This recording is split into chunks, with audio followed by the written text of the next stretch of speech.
اللہ تعالیٰ نے قرآن مجید میں ارشاد فرمایا ہے کہ لَقَدْ كَانَ لَكُمْ فِي رَسُولِ اللَّهِ أُسْوَةٌ حَسَنَةٌ، فرمایا بے شک تمہارے لیے رسول اللہ صلی اللہ علیہ وسلم کی زندگی میں بہترین نمونہ ہے۔ حضور سید عالم علیہ الصلاۃ والسلام کی زندگی ایسی کامل ہے، ایسی مکمل ہے اور جاذبیت والی ہے۔ محبوب کریم علیہ السلام کی سیرت مقدسہ میں اللہ تعالیٰ نے ایسی کشش رکھی ہے کہ جو محبوب کو پڑھتا ہے یا حضور کی باتیں سنتا ہے وہ دروازہ رسول کا گدا بنتا جاتا ہے۔ میرے عزیز دوستو، ہم جو لوگ ہیں، ہمارے ہاں ڈھیر سارے ایسے لوگ ہوتے ہیں جو ساری زندگی تعین نہیں کر پاتے کہ میرا مقصد حیات کیا ہے، اور اگر کبھی کوئی مقصد لوگ بناتے بھی ہیں تو وہ اتنا محدود بنا لیتے ہیں کہ اس مقصد کے ہوتے ہوئے بھی وہ اپنے آپ کو بیکار اور ناکام سمجھتے ہیں۔ کسی شخص نے مقصد بنا لیا ہے کہ مجھے پیسے اکٹھے کرنے، ہو گئے پیسے جمع، لاکھوں کروڑوں مل گئے، اب کیا کرے جی؟ اب اس کا جو اگلا مرحلہ ہے وہ اس کے پاس ہے ہی نہیں۔ پیسے آ جانے کے بعد پھر لوگ چور دروازے تلاش کرتے ہیں کہ میں کس طرح مشہور ہو جاؤں، کسی طرح سیاسی ہو جاؤں، کسی طرح کوئی اقتدار میرے ہاتھ لگ جائے، کیونکہ مقصود بڑا چھوٹا سا تھا۔ کچھ لوگ مقصد بناتے ہیں میں نے مشہور ہونا ہے، شہرت حاصل کرنی، ہو گئی شہرت، اب کوئی اس سے فائدہ نہیں لے سکے، کوئی نفع نہیں لے سکے۔ میں بہت سارے ایسے مشہور لوگوں کو جانتا ہوں جو اب چھپنے کے لیے جگہ تلاش کرتے ہیں، جو کہتے ہیں کہ کہیں مجھے موقع ملے تاکہ میں کونے میں بیٹھ سکوں۔ کوئی ایسا بھرپور مقصود نہیں۔ کچھ لوگوں کا مقصد اقتدار ہے، اور ہمارے زمانے کا جو اقتدار ہے، اگر فقط اقتدار سے مقصود اقتدار ہو، خدمت نہ ہو، تو پھر تو یہ حال بھی بہت سارے لوگوں کا ہم نے دیکھا ہے کہ اپوزیشن مضبوط ہوتی ہے، حکومت کمزور ہوتی ہے۔ اپوزیشن نے تو فقط اعتراض کرنا، حکومت نے کام کرنا۔ نبی کریم علیہ السلام کا جو اسوہ مبارکہ ہے نا، حضور کا جو مقدس ہمارے لیے اسوہ ہے، وہ ہمیں بڑے مقاصد کی بات بتاتا ہے۔ بڑے بڑے مقصد زندگی میں، بڑے بڑے مقصد۔ نبی کریم علیہ السلام کے صحابہ اور اہل بیت کو جب ہم دیکھتے ہیں تو ان لوگوں نے بڑے بڑے انقلاب برپا کر دی، بڑے مقاصد کی بات کرتے تھے وہ لوگ، چھوٹی موٹی بات نہیں۔ ہمارے ہاں دائرہ کار بڑا محدود ہے، بعض لوگ بھی بڑی محدود اور بڑی چھوٹی باتیں کرتے ہیں۔ مثلا اب یہ کتنی بڑی بات ہے کہ کوئی آدمی کسی کو دیندار سمجھے، نبی پاک علیہ السلام کے مصلی پہ بیٹھا سمجھے، کتنا بڑا اس نے درجہ دیا۔ اس نے کہا یار یہ دیکھو، یہ حضور علیہ السلام کے دین کا پیغام دینے، کتنا بڑا اس کو درجہ دیا گیا تھا، تو اس بندے کو کتنا بڑا مقصد اس کے سامنے ہونا چاہیے تھا کہ میں نے دین کا کام کرنا ہے، کیونکہ لوگوں نے اسے ایک بڑا درجہ دیا ہے۔ لیکن اگر وہ ذہن یہ بنا لے کہ میں ذرا دیکھوں جو آنے والا ہے وہ کچھ آپر لے کے آیا ہے کہ نہیں، اگر اس کا یہ ذہن بن جائے کہ میں نے کہیں جانا ہے تو کچھ 40,000 ملے گا کہ نہیں، تو اتنی بڑی تیری حیثیت اللہ نے بنائی ہے اور تو نے بند کہاں کر لیا اپنے آپ۔ علماء انبیاء کے وارث ہیں، تجھے تو بہت بڑی بات کرنی چاہیے تھی، اور تو کہاں بند ہو گیا چند ہزار میں۔ بڑے مقاصد جو ہوتے ہیں نا، بڑے مقاصد زندگی میں، حضور کا اسوہ مبارکہ ہمیں بڑے مقاصد کی بات بتاتا ہے۔ ہم چونکہ احادیث کو روز سنتے ہیں، روز پڑھتے ہیں، تو ہم اس طرح سے اس کی گہرائی میں اترتے نہیں جیسے ہمیں اترنا چاہیے۔ حضور کا ہر فرمان ایک مقصد کی بات کرتا ہے، ہر فرمان۔ چلیں جن لوگوں کو بڑا سادہ سا مختصر جملوں میں احادیث یاد ہیں، چند باتیں تو نے بھی حضور کی یقیناً یاد ہوگی۔ نبی کریم نے فرمایا تم میں سے بہترین وہ ہے جو لوگوں کے حق میں بہتر ہے۔ آپ اس پر پورا غور کریں اللہ آپ کو جزائے خیر دے، برکت سے تشریف رکھے، محبت سے جی، محبت سے پیش ہے، پیار سے جی، اللہ آپ کو سلامت رکھے، برکات عطا فرمائے، خوش رکھے۔ آپ سارے موبائل ضرور چلائیں، لیکن صرف موبائل ہی نہ چلائیں، تھوڑی ہماری بھی بات سنیں۔ اللہ تعالیٰ آپ کو خوش رکھے۔ تھوڑی سی میری بات پر آپ توجہ دیں گے تو مجھے بات کرنے میں آسانی ہوگی۔ میں نے چند ایک گزارشات آپ سے کرنی۔ حضور نے فرمایا تم میں سے بہتر وہ ہے جو لوگوں کے حق میں۔ اب یہ ایک جملہ حدیث پاک اگر ہم صحیح طرح اپنی زندگی میں نافذ کر لینا، اتنا ہی، یار میں نے بہتر بننا ہے، اپنے بچوں کے حق میں بھی، بہن بھائیوں کے حق میں بھی، بیوی اور سسرال کے حق میں بھی، ننیال اور ددیال کے حق میں بھی، میں نے ان کا کوئی نہ کوئی نفع کرنا ہے۔ یہ حضور کی ایک حدیث انسان کو اتنا بڑا مقصد دے دیتی ہے نا، ساری زندگی بندہ لگا سکتا ہے، ساری زندگی، ساری زندگی، اور با مقصد زندگی ہو جاتی ہے۔ جب زندگی با مقصد ہوتی ہے پھر بندہ بور بھی نہیں ہوتا، پریشان بھی نہیں ہوتا، تنگ بھی نہیں ہوتا، کہ بے مقصد بے فائدہ کام، ایک ہے با مقصد۔ حضرت عثمان غنی رضی اللہ تعالیٰ عنہ فرماتے ہیں کہ حضرت عمر فاروق رضی اللہ تعالیٰ عنہ کا دور مبارک تھا، دوپہر تھی اور گرمی بہت زیادہ تھی، لوگ اپنے اپنے گھروں میں آرام کر رہے تھے۔ مجھے کسی مجبوری کے لیے اپنے گھر کی چھت پہ جانا پڑا تو میں نے دیکھا کہ ایک شخص بوڑھا اونٹوں کو ہانکتا ہوا آ رہا ہے۔ میرے ذہن میں خیال آیا کہ یار ساری دنیا دوپہر کو سو رہی ہے، شدت کی دھوپ ہے، آپ بھی سو جاتے، عصر کے وقت آپ اونٹوں کو چرا لیتے، یہ کون ہے جو اس وقت بھی؟ کہتے میں کچھ دیر رک گیا، لیکن جیسے ہی وہ میرے قریب آئے، وہ کوئی عام آدمی تو نہیں، وہ تو حضرت عمر فاروق ہے رضی اللہ تعالیٰ عنہ۔ آپ فرماتے ہیں کہ میں جھٹ سے سیڑھیوں سے نیچے اترا اور میں نے جناب عمر سے عرض کی کہ حضور اس وقت آپ؟ فرمانے لگے یہ مال غنیمت کے 2 اونٹ بھاگ گئے تھے، انہیں پکڑنے گیا تھا۔ میں نے عرض کی حضور کسی غلام سے کہہ دیتے۔ فرمانے لگے مسلمانوں کے مال کی حفاظت کی ذمہ داری میری ہے، غلام کی تو نہیں نا۔ اب ایک مقصد ہے نا کہ میں نے ایک ڈیوٹی کرنی ہے، میں نے ایک خدمت کرنی ہے۔ میں طالب علموں سے کہتا ہوں، علماء سے نہیں، طلباء سے میں کہتا ہوں آپ سارا دن کیوں شکوہ کرتے ہیں؟ آپ کمیٹی کی مسجد سمجھ کے اس کی خدمت نہ کریں، اللہ کا گھر سمجھ کے کریں۔ مسجد کمیٹی کی نہیں ہوتی، مسجد اللہ تعالیٰ کا گھر ہوتی۔ اللہ کا گھر جان کر آپ اس کی خدمت کریں گے تو آسانی ملے گی۔ میری بات پر توجہ کریں جی، بیٹھ جاؤ بیٹا، اللہ آپ کو خوش رکھے۔ تو اپنی زندگی میں با مقصد کام جب ہم کرتے ہیں تو پھر تھوڑی سی سکون محسوس کرتے ہیں۔ اسی طرح سے نبی کریم علیہ السلام کا ایک تو یہ فرمان ہمیں مقصد بتاتا ہے۔ ایک دوسری بات سنیں، حضور علیہ السلام نے فرمایا، اچھا میں یہ سمجھتا ہوں کہ نبی پاک علیہ السلام کی اس ایک حدیث پر عمل کر لیا جائے نا، جو ہم سب کو آتی بھی ہے، تو سارے ملک میں سکون ہو جائے، سارے گھروں میں قرار آ جائے، سارے خاندانوں میں خوبصورتی آ جائے۔ حضور علیہ السلام نے فرمایا تم میں سے کوئی اس وقت تک مومن نہیں ہو سکتا جب تک اپنے بھائی کے لیے بھی وہی پسند نہ کرے جو اپنے لیے پسند کرتا ہے۔ آتی ہے نا سب کو حدیث پاک؟ ہاں نہ تو کرو نا، چلو جس کو نہیں بھی آتی تھی اس نے ابھی سن تو لی ہے نا۔ حضور نے فرمایا تم میں سے کوئی اتنی دیر تک مومن ہو سکتا جب تک وہ جو اپنے لیے پسند کرتا ہے وہی اپنے بھائی کے لیے بھی، حدیث ہے نا، آپ نے سنی ہوئی ہے نا، ایسے ہی ہے، ایسا ہوتا بھی ہے کہ ہم جو اپنے لیے پسند کرتے ہیں وہی بھائی کے لیے بھی کرتے ہیں، ہوتا ہے ایسے۔ ہم پتہ کیا کرتے ہیں، دکان پہ کپڑے خریدنے جائیں نا تو کہتے ہیں یار کوئی کپڑے دکھا، سوٹ سلوانا ہے، تو 2-4 جوڑے خود لے لیے، پھر اسی انہوں آکید ہے ہون کوئی دین دوان والے بھی وخا، وہ کڑے ہوندے نا جڑے پان والے نہیں ہوندے، ایسی بات ہی ہے نا۔ اب جو دینے ہیں وہ بھی، یعنی وہ بڑا نیکی کر رہا ہے، امیر آدمی اپنے نوکر کو کپڑے دے رہا ہے، کہتا ہے یہ بالکل ٹھیک ہے، میں نے بس 2 دفعہ ہی پہنا پہ نیا، بالکل وہ بھائی نواں ہوندا تو نہیں سی دینا، بالکل ٹھیک ہوتا تو دیتا۔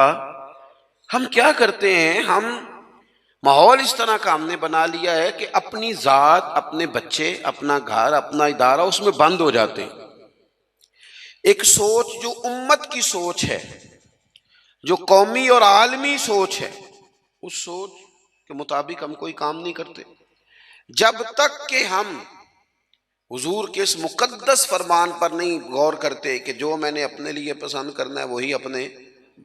تو مجھے بتائیے، جب یہ سوچ ہوگی تو کوئی بندہ ملاوٹ والی چیز بیچے گا، غلط چیز سیل کرے گا، دنیا کو دھوکہ دے گا؟ لیکن ہم تو غور ہی نہیں کرتے، بس حدیث سن لی، معاملہ ختم ہو گیا۔ آپ دیکھیں، امام غزالی فرماتے ہیں نبی پاک علیہ الصلوۃ والسلام کے ساتھ حضور کے غلام تھے، ایک درخت پر محبوب نے اشارہ کیا کہ یہاں سے 2 مسواکیں اتاریے، سادی سی بات ہے نا، مسواکیں اتار لی گئیں، خادم اتار لایا، اس نے لا کے حضور کی بارگاہ میں پیش کی۔ ایک مسواک بالکل سیدھی تھی، ایک تھوڑی ٹیڑھی تھی۔ اب مسواک تھوڑی ٹیڑھی بھی ہو تو دانتوں پر چلنے سے انکار تو نہیں نہ کرتی، نہ کوئی دانت صاف کرنے میں کوئی حرج ہوتا ہے، تھوڑی سی ٹیڑھی تھی، ایک ذرا سیدھی تھی۔ تو نبی کریم علیہ السلام کی خدمت میں غلام نے دونوں پیش کر دی، تو محبوب نے ٹیڑھی مسواک رکھ لی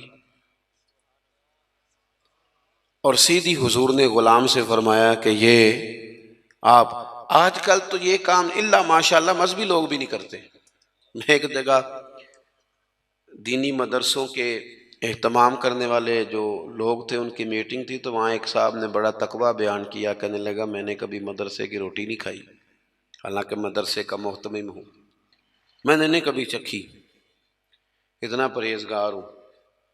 بعد میں میری باری آئی تو میں نے کہا جی میرا خیال ہے کہ آپ وہی روٹی کھایا کریں جو مدرسے میں پکتی ہے، آپ تقویٰ بدل دیں۔ آپ کو پتا تو بیچارے بچے کھاتے کیا ہیں، جو کچھ کمیٹی کے صدر کے گھر پکتا ہے اور جو محتمم کے گھر پکتا ہے، اسے غور کرنی چاہیے کہ طلباء کو بھی وہی دے رہا ہے، ان کے ساتھ بھی رویہ وہی ہے۔ کیوں نہیں ان چیزوں کو سمجھتے کہ ہمیں نبی پاک علیہ السلام نے کن مقاصد حیات سے آگاہ کیا؟ اللہ کے حبیب علیہ السلام نے فرمایا ٹیڑھی مسواک مجھے دے دو، عرض کی حضور میرے ماں باپ قربان ہو، میری روح میری جان قربان ہو، آپ سیدھی رکھیں۔ حضور نے فرمایا نا بھئی، میں نے خود ہی تو امت کو قانون دیا ہے کہ مومن وہ ہے جو اپنے لیے پسند کرے وہی اپنے بھائی کے لیے بھی پسند کرے۔ اخلاقاً ایک بات اپنے دل سے پوچھیں، میں اپنے آپ سے پوچھوں، کیا ہمارا بہو کے بارے میں بھی وہی ذہن ہے جو بیٹی کے بارے میں؟ وہ ساری گنجائشیں، وہ ساری معافیاں جو بیٹی کو ملتی ہیں، اور نہیں ابھی بچی ہے تو نہیں ابھی چھوٹی ہے تو نہیں ہم نے ابھی کام کرائے نہیں تو نہیں ابھی مطلب اس پر کوئی بوجھ ڈالا نہیں تھا تو نہیں ذرا یہاں ماحول اور تھا، یہ جتنی کہانیاں بیٹی کے حق میں یاد ہوتی ہیں۔ مومن تو وہ ہے نا جو اپنے لیے پسند کرے وہی اپنے، تو یہ ساری کہانیاں بہو کے حق میں کیوں نہیں یاد آتی؟ یہ کیوں نہیں یاد آتی؟ یہ جو ہم اپنے داماد کو مشورہ دے رہے ہوتے ہیں کہ چل پتر غصہ نہ کر، آہستہ آہستہ ٹھیک ہو جائے گی، تو یہ والا مشورہ اپنے بیٹے کو کیوں نہیں دیتے بہو کے حق میں؟ خدا کے بندو، جب مومن کے اعلیٰ اخلاق ہوتے ہیں، اس کے مقاصد حیات بڑے ہوتے ہیں، وہ چھوٹی چھوٹی کچی کچی کمزور باتیں نہیں کرتا، خود غرض زندگی نہیں گزارتا، اس کا یہ سٹیٹس ہی نہیں ہوتا کہ بس اپنی ذات سے شروع ہو اور اپنی ذات پر وہ ختم ہو جائے۔ وہ بڑی باتیں کرتا ہے، بڑے خیالات کا مالک ہوتا ہے، بڑے حوصلے ہوتے ہیں اس کے، اس کا ظرف بڑا ہوتا ہے، اس کی سوچ بڑی ہوتی ہے، اس کا مزاج بڑا ہوتا ہے۔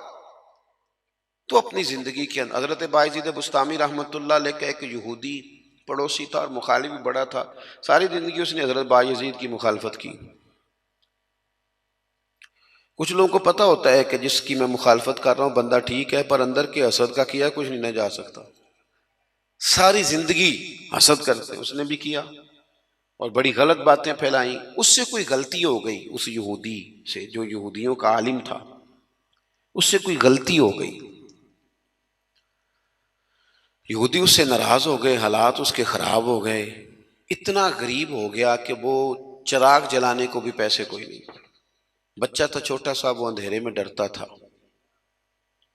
روتا تھا۔ حضرت بایزید بسطامی گھر آئے تو اپنی گھر والی سے پوچھنے لگے، کل بھی میں نے نوٹ کیا یہ بچہ روتا ہے، آج بھی نوٹ کیا، تو کہنے لگی وہ جو گھر والوں سے پوچھا جو بھی گھر میں موجود تھا، انہوں نے کہا جناب وہ غربت ہے، آپ کو پتہ ہے اس کے حالات بڑے کمزور ہو گئے ہیں، تو بچہ اندھیرے سے ڈرتا ہے، چراغ جلانے کو تیل کوئی نہیں، پیسے کوئی نہیں، دشمن ہے، ساری زندگی مخالفت کی۔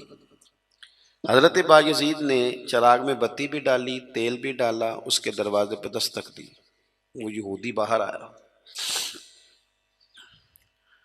آ کر کے آپ کی طرف دیکھا تو آپ نے نا اس کے بولنے سے پہلے فرمایا کہ پوری گلی اور چوک دیکھ لے، بندہ کوئی دیکھ نہیں رہا، اور تو مجھے جانتا ہے میں جھوٹ نہیں بولتا، میں بتاؤں گا بھی کسی کو نہیں، یہ تو چراغ رکھ لے تاکہ تیرا بچہ سو جائے، آرام سے وہ لیٹ جائے، میں کسی سے ذکر نہیں کروں گا، تیرا میرا راز رہے گا، اور میں نے رات کو میں آیا ہوں دیکھ بھی کوئی نہیں رہا۔ وہ یہودی کہتا ہے بولنے کی طاقت ہی کوئی نہ رہی، ہم تو دشمن کو بھی پاکیزہ سزا دیتے ہیں، ہم تو دشمن کو بھی پاکیزہ سزا دیتے ہیں۔ وہ اندر چلا گیا چراغ لے کے، رات بھر بچہ سویا رہا۔ دوسرا دن پھر ہوا، شام تھوڑی سی گہری ہوئی، لوگ اپنے اپنے گھروں میں سوئے، بچہ ڈرتا تھا اندھیرے سے۔ حضرت بایزید نے پھر چراغ میں تیل ڈالا، بتی ڈالی، دروازے پہ دستک دی۔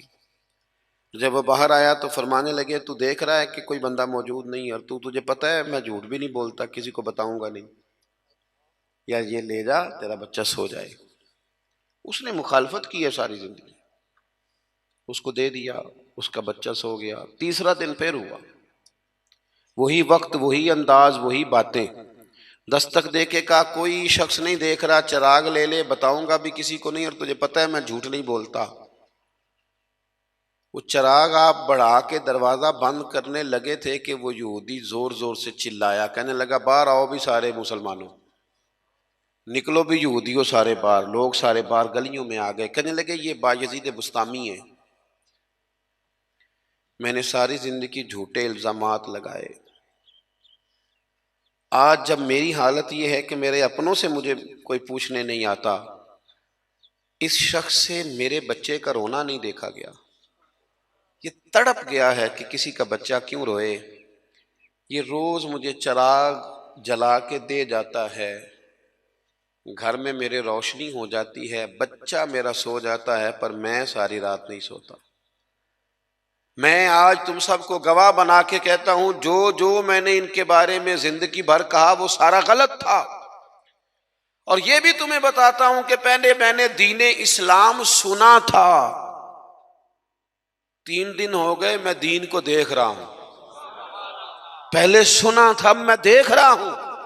کہنے لگا میں تم سب کو گواہ بنا کے کہتا ہوں کہ بایزید بھی سچے ہیں، بایزید کا دین بھی سچا ہے، اور جس رسول کا یہ کلمہ پڑھتے ہیں وہ رسول بھی سچے ہیں۔ اس نے کلمہ پڑھا اور مسلمان ہو گیا۔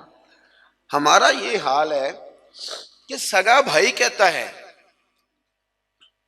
کہ مجھے کارنر والا پلاٹ چاہیے، وہ پھر ساری باتیں یاد آ جاتی ہیں اس کو، کہتا ہے کارنر والا چاہیے چونکہ کام تو پہلا میں لگا سا، کمائی تو پہلے میں نے کی تھی، لہذا چھوٹا بھائی جو ہے وہ تو دیر سے آیا تھا تو اس کا تو حق ہی نہیں بنتا، وہ پیچھے جائے، اور کارنر والا پلاٹ یہ زیادہ دیر نہیں لگے گی، 20-25 سال گزریں گے، اس طرح آپ والد کو پریشان کر رہے ہیں، اس طرح آپ کے بچے آپ کو کریں گے، خدا نہ کرے، وہ بھی کہیں گے ابا یہ کارنر والا میرا ہے، تو کدھر سے آ گیا۔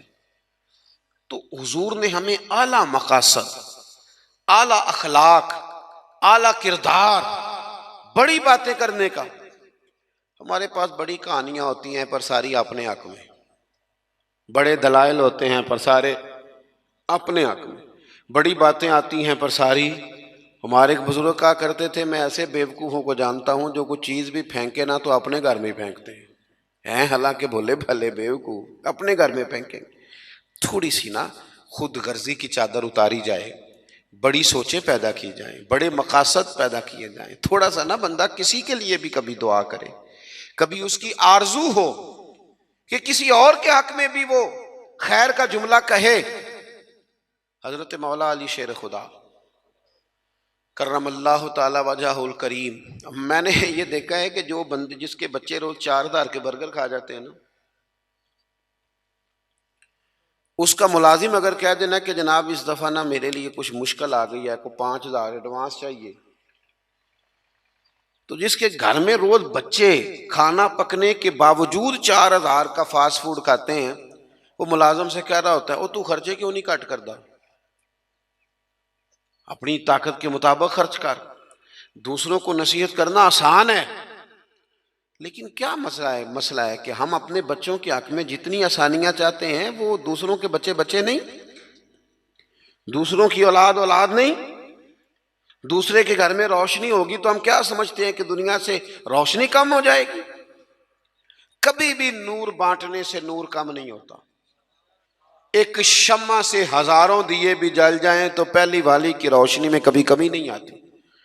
اس لیے چھوٹی سوچوں سے باہر نکلا جائے، بڑی مضبوط مستحکم یہ سوچیں زندگی میں پیدا کی جائیں.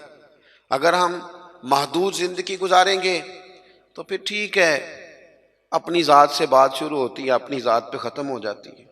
اور یہ اس ملک میں یہ باقاعدہ پرموٹ کی گئی ہیں چیزیں. پرموٹ، جب تک کوئی میرے ساتھ چل رہا ہے تب تک وہ بالکل ٹھیک ہے، اور جس دن میرے ساتھ نہیں اس دن کوئی نہیں سمجھ آ رہی آپ کو میری بات کی. ہمیں ساری دنیا کو بھی بدنام کرنا پڑے تو ہم نے ہر اس شخص پر الزام لگانا ہے جو میرے خلاف ہے. ایسا نہ کریں. آپ ان چیزوں سے تھوڑا باہر نکلیں. اور یہ سارے ہی کام کرتے ہیں، کسی ایک کا نہیں مسئلہ، سب سیاسی، سماجی، فلاحی، الا ماشاء اللہ مذہبی. جو میرے ساتھ ہے وہ ٹھیک ہے، جو میرے ساتھ نہیں بندہ ہی ٹھیک نہیں. سرے سے بات ہی ختم ہو گئی. وہ خدا کے بندو، یہ دعویٰ صرف نبیوں کو سجتا ہے، صرف رسولوں کو سجتا ہے. باقی کوئی شخص یہ دعویٰ کرے تو دعویٰ اس کا 100% غلط.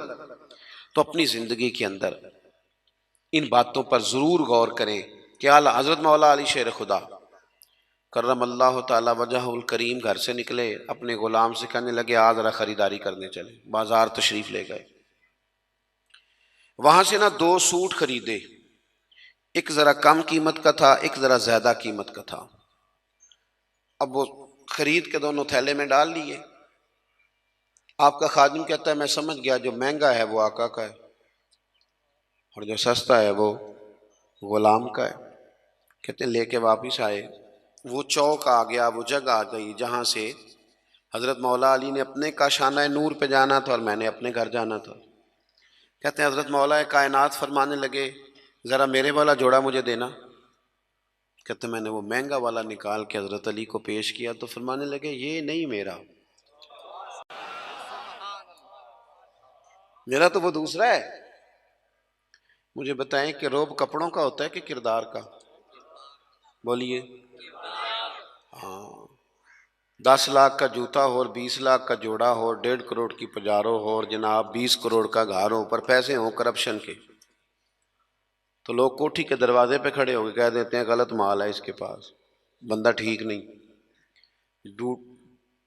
جوتے ٹوٹے ہوئے ہوں، کرسی اور میز پرانا ہو، چھوٹا سا افسر ہو لیکن دیانت دار ہو، تو بڑے بڑے مالدار بھی دروازے پہ کھڑے ہو کے کہتے ہیں یار بندہ بڑا کھرا ہے، نہ پیسے پکڑتا ہے نہ کسی کی سفارش مانتا ہے. ہمارے شہر میں حاجی ابو داؤد محمد صادق صاحب رحمۃ اللہ علیہ بزرگ تھے، تو میں نے بڑی پجاروں سے اترنے والا پیر بھی بڑی پجاروں سے ملنے آیا. وہ پہلے چین والی گھڑی اتارتا تھا، پھر اپنی داڑھی دیکھتا تھا. نمنا لیول تو حاجی صاحب سادے سے بندے. تو بات سمجھ میں آتی تھی کہ روب کپڑوں کا نہیں ہوتا، روب تو کردار کا ہوتا ہے. اگر کردار مضبوط ہے تو کپڑے سادے بھی ہوں تو گزارا ہو جاتا ہے، لیکن کردار کچھ بھی نہ ہو، لوگ پیسوں کے زور پر، دولت کے زور پر، مال کے زور پر، بلکہ بعض لوگ تو ایسے ہیں جو خوشامدیوں کے زور پر اپنے دائیں بائیں ادھر ادھر جو ان کے وظیفہ خار، نمک خار، خوشامد پسند ہے، ان کے زور پر اپنے آپ کو منوانا چاہتے ہیں. کردار اصل ہے، کردار حسن ہے، کردار رعنائی ہے. آپ ہمیشہ تب بڑے ہوں گے جب آپ کے اخلاق میں، معاملات میں، لین دین میں صفائی ہوگی، پھر لوگ آپ کو بڑا جانیں گے. حضرت مولا علی شیر خدا کرم اللہ تعالی وجہ الکریم، اس سے کہا یہ نہیں میرا تو دوسرا ہے. تو کہا ٹھیک ہے جناب دوسرا ہے تو حضور آپ آقا ہیں، آپ کا کیسے دوسرا ہے، آپ کا تو یہ ہے. حضرت علی کہنے لگے نہیں وہ جو سستا، میری بات کی سمجھ آ رہی ہے آپ کو، وہ جو سستا جوڑا ہے نا وہ مجھے دو. تو اس نے ایک دلیل پیش کی آپ کے غلام نے. کہنے لگا حضور آپ مہنگے والا رکھیں، کیوں؟ آپ آقا ہیں اور میں سستا پہنتا ہوں کیونکہ میں غلام ہوں۔ تو حضرت علی کہنے لگے دلیل ہی قائم کرنی ہے نا تو میرے بلی کر لے، تو مجھے سستا دے دینا کیونکہ میں بوڑھا ہوں، اور تو مہنگا پہن لے چونکہ تو جوان ہے۔ اگر کسی دلیل کی بنیاد پر ہی لباس پہننا ہے تو چلو اس طرح کرو، یہ والی دلیل قائم کر لو کہ بوڑھوں پر سستا بھی چل جاتا ہے، اور جوانوں کے لیے ذرا کپڑے مہنگے ہوں، ذرا اچھے نئے اور ڈیزائنوں کے ہوں تو ذرا جوان خوش ہوتے ہیں۔ تو تھوڑے سے نا بڑا دل ہو، ذرا بڑا ظرف ہو، ذرا حوصلہ بڑا ہو، ذرا سوچ بڑی ہو، ذرا انسان کا معیار بڑا ہو۔ یہی بات بعد میں حضور کے صحابہ میں آئی۔ آپ دیکھ لیں حضرت عمر کو، دیکھیں حضرت عثمان کو، اور خلیفہ اول بلا فصل حضرت ابوبکر صدیق کو، حضرت مولا علی شیر خدا کو۔ ان لوگوں نے بڑی بڑی باتیں کی، بڑا حوصلہ تھا ان میں، یہ ہمیشہ انقلابی باتیں۔ حضرت عثمان غنی، ان کا مال آیا پڑا ہے۔ اب ہمارے ہاں تو لوگ مصنوعی قلت بھی پیدا کر لیتے ہیں، لیکن مال آیا ہوا ہے، قلت کے قحط کے دن ہیں۔ آ کے تاجروں نے کہا حضرت عثمان غنی سے کہ آپ جتنے کا خریدا ہے نا، ہم تحقیق بھی نہیں کرتے، ڈبل لے لیں، ہمیں دے دیں۔ حضرت عثمان کہنے لگے مجھے زیادہ نفع ملتا ہے۔ انہوں نے کہا 3 گنا لے لیں، کہنے لگے زیادہ ملتا ہے۔ 4 گنا لے لیں، فرمایا زیادہ ملتا ہے، کہنے لگے اس سے زیادہ ہم نہیں دے سکتے۔ وہ بندہ بتائیں جو زیادہ دیتا ہے۔ حضرت عثمان غنی کہنے لگے مجھے تو 700 گنا کی امید ہے۔ جناب کس طرح؟ تو حضرت عثمان نے مسجد میں اعلان کروایا یا کسی ذریعے سے لوگوں تک پیغام پہنچایا کہ جو غریب گندم نہیں نہ خرید سکتا وہ آ کے لے جائے، آ کے لے جائے نا۔ فرمایا مجھے رب کی بارگاہ سے 700 گنا کی امید۔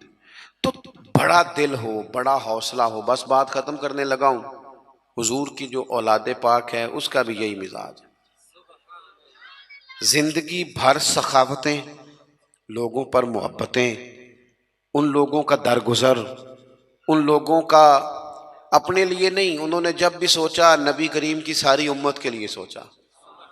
حضرت امام حسن رضی اللہ تعالیٰ عنہ فرماتے ہیں میری والدہ سیدہ طیبہ طاہرہ حضرت فاطمہ الزہرا رضی اللہ تعالیٰ عنہ تو جب دعا مانگتی تھی تب بھی حضور کی ساری امت کے لیے مانگتی تھی۔ ان کی دعاؤں میں بھی بڑے دل کے ساتھ، بڑے حوصلوں کے ساتھ، بڑا اعزاز کے ساتھ بیٹھے رہتے امام حسین۔ بڑی شانیں تھی، سب کچھ تھا، لیکن انہوں نے گھر چھوڑا، قبیلہ چھوڑا، اس لیے کہ دین کی وہ بنیادیں جن کو کمزور کرنے کی کوشش کی جا رہی تھی وہ کہیں کمزور ہو نہ جائے، وہ آگے بڑھے۔ 1,00,000 دینار آیا حضرت امام حسین کے پاس سویرے۔ کتنا؟ چلو آپس گل کرنے ہیں، آپس 1,00,000 روپیہ کول ہوئے تے مسیتے دینے پہ جاندے، کنے دے دینے وچوں؟ آپس دی گل ہے، نہیں دس دے کسے نوں کنے مثلا چلیں بڑا کوئی زور لگائے گا تو 5,000 دے دے گا، 5,000۔ اور ذرا کبھی کسی جگہ پہ کمزوری آئے نا کوئی مالی طور پہ تو سب سے پہلے لوگ وہ پیسے بند کرتے ہیں جو مسجد جاتے ہیں یا کسی غریب کی طرف جاتے ہیں، کہتے ہیں ہاتھ تنگ ہے۔ سب سے پہلے 1,00,000 دینار امام حسین کے پاس آیا۔ زور کے وقت پیسے آئے، عصر سے پہلے پہلے پاک محبوب کے پاک نواسے نے سارے ہی بانٹ دیے، سب بانٹ دیے سارے۔ شہزادے عرض کرنے لگے حضور آپ کا کرتا پرانا ہو گیا تھا، کوئی 1-2 دینار رکھ لیتے تو کرتا نیا لے لیتے۔ فرمانے لگے اگر تو پہلے یاد کراتا تو میں سوچتا، یہی نہیں کہا رکھ لیتا، تو پہلے یاد کراتا تو میں غور کرتا۔ میرے عزیز تھوڑا سا نا دل بڑا کریں۔ ہم نے اپنے بچوں کو سکھایا کہ کاردہ سوچ، کچھ اپنے کاردہ سوچ، ان سے کبھی کبھی یہ بھی کہا کرو بیٹا ملت کا سوچ، مذہب کا سوچ، وطن کا سوچ، قبیلے کا سوچ، بڑا دل کر، بڑی بات کر۔ ہمارے جوان اتنے باصلاحیت ہیں، اللہ کے فضل سے اتنے باصلاحیت ہیں کہ ایک بچہ پورے علاقے کو سنبھال سکتا ہے، لیکن ان کو بڑا دل نہیں ملتا، بڑا حوصلہ نہیں ملتا، بڑی تھپکی نہیں ملتی، پشت پناہی بڑی نہیں ملتی، وہ بیچارے محدود ہو کے رہ جاتے ہیں، محدود ہو کے۔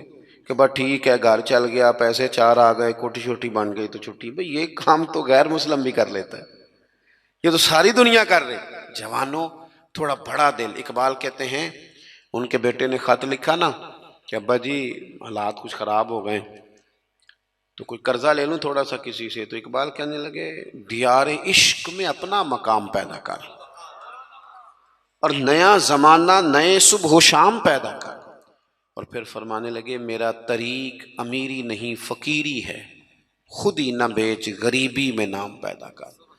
تو آج کی ساری گفتگو کا ماحصل اور لب لباب یہ ہے کہ ہم نے اپنے لیے نہیں صرف جینا، ہم نے دل بھی بڑا رکھنا ہے، ذہن بھی بڑا رکھنا ہے۔ کیا کہا تھا حضرت بلے شاہ نے؟ دنیا آوے دنیا، گلی نہیں، محلہ نہیں، علاقہ نہیں، ملک نہیں، دنیا آوے کھا کھا جاوے راضی ہووے بلا۔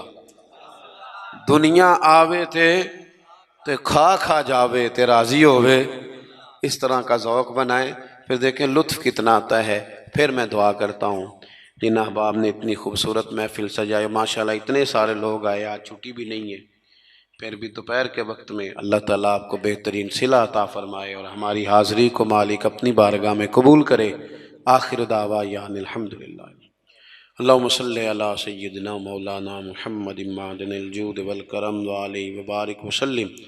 اللہ تعالیٰ دوستوں کی کوشش کو قبول فرما، جو تشریف لائے ہیں ہم سب مالک ہماری حاضری قبول فرما، اس کی برکت سے ہمارے گناہوں کو معاف فرما دے، ہماری غلطیوں سے درگزر فرما، علم نفع والا عطا فرما، عمل اخلاص والے نصیب فرما، سجدوں کا ذوق عطا فرما، عبادتوں کا شوق عطا فرما، تلاوتوں کی لذت عطا فرما۔